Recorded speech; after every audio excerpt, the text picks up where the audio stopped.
Venez, discutons, dit le Seigneur. Si vos péchés sont comme l'écarlate, ils deviendront aussi blancs que neige. Si vous consentez à m'obéir, les bonnes choses du pays, vous les mangerez. Mais si vous refusez, si vous vous obstinez, c'est l'épée qui vous mangera. Isaïe 1, 18, 20. Venez, discutons.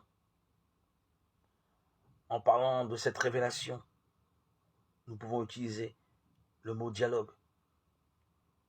Notre Dieu ne se dit pas dans un monologue à sens unique. Il se révèle dans la perpétuelle nouveauté de l'échange, dans une alliance qui grandit avec la foi et l'amour. Si vous consentez à m'obéir, entendons à m'écouter.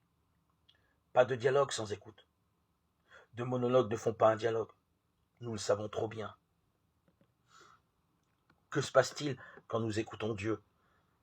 Nous nourrissons notre âme. Vous mangerez les bonnes choses du pays. Dans le cas contraire, quand nous n'écoutons que nous-mêmes, nous devenons une proie pour l'adversaire. Dans ce dialogue, Dieu ne souhaite pas avoir raison.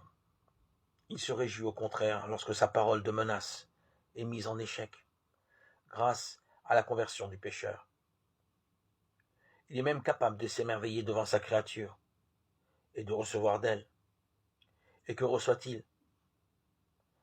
Ce qui fait déjà l'échange perpétuel au sein de la communion que nous prenons au repas de la Cène, qui est de la joie et de l'amour que nous recevons